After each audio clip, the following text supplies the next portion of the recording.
Bhal Industry Pura तहसील गुंदो बलेसा deals in soaps and detergents. जो कॉन्स्टिट्यूशन डे के उपलक्ष्य में यहाँ पे ये एकत्रित हुए हैं, इनसे हम जानते हैं किस तरह ये आउटरीच करके आए और क्या इनको ज़रूरत पड़ी है इस कंट्री कैपिटल पे आने के लिए।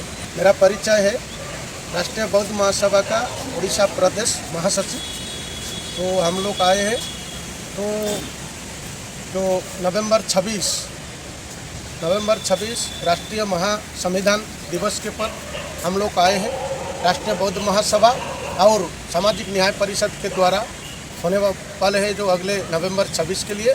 तो पूरा देश भर जितने भी हमारा देश में जितने स्टेट है, सभी हर स्टेट का SC ST OBC माइनॉरिटी सभी लोग आ रहे हैं कि संविधान को कैसे हम लोग बचा सकेंगे, कि संविधान को ना अच्छे ढंग से काम नहीं कर रहे हैं भारत में। इसलिए संविधान बचाओ और देश बचाओ नारा से हम लोग आए हैं और लाखों लोग वहाँ पे जंतर मंतर संसद भवन में रहेंगे और मेमोरेंडम राष्ट्रपति को भी देंगे।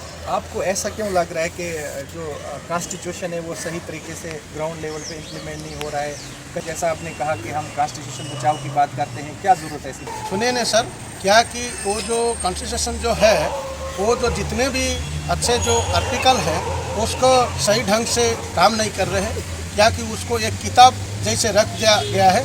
इसलिए हम चाहते हैं भारतवासी ये जो कॉन्स्टिट्यूशन को जो सही ढंग से काम करना चाहिए, जो कि बाबा साहेब डॉक्टर भीमराव अंबेडकर जो कोशिश करके हमारे बहुजन के लिए जितने अच्छा के जो लिखे हैं उसका सही ढंग से काम नहीं कर रहे। तो जितने भी आर्टिकल है वहाँ पे सभी को कैसे लागू होगा भारत में, इसलिए हम लोग ये आंदोलन राष्ट्रीय संविधान दिवस पर हम लोग उतरे हैं कि नवंबर 26 को देश भर लोग आके वहाँ पे एक होके हम लोग संविधान के लिए जैसे करीबी लड़ाई करें। मैं रमेश चंद्र गंगोत्रा, राष्ट्रीय महासचिव प्रभारी जम्मू कश्मीर, पंजाब, चंडीगढ़, लद्दाख, हिमाचल प्रदेश। हम जहाँ पर इकट्ठे हुए हैं कि जो हमारा संविधान है, पहले तो हमारा ये नारा है कि लोकतंत्र बचाओ संविधान बचाओ, और उसके लिए हम देशभर से हमारे 25 स्टेटों से हम सारे लोग यहाँ पर इकट्ठे हुए हैं 26 नवंबर को।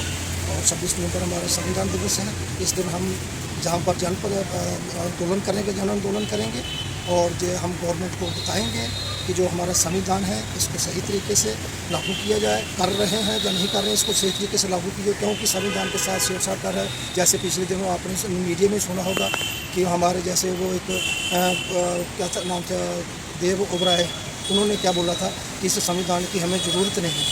तो ऐसे लोगों को जो अपने पद से उनको फटाफट बर्खास्त करना चाहिए और उनके अगेंस्ट मुकदमा चलाना चाहिए, क्योंकि वो संविधान की शब्द लेकर आते हैं और उस संविधान के विरोध में ही बातें करते हैं।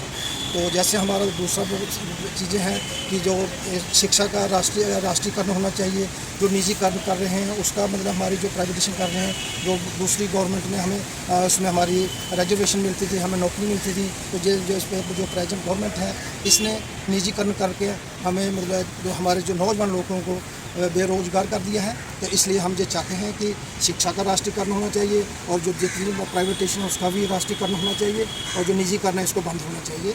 तो यही हमारी अपील रहेगी गवर्नमेंट से, यही हमारा जो गवर्नमेंट से यही हम जो धरना प्रदर्शन करने जा रहे हैं, इसी बात पर हमारा मेन फोकस रहेगा।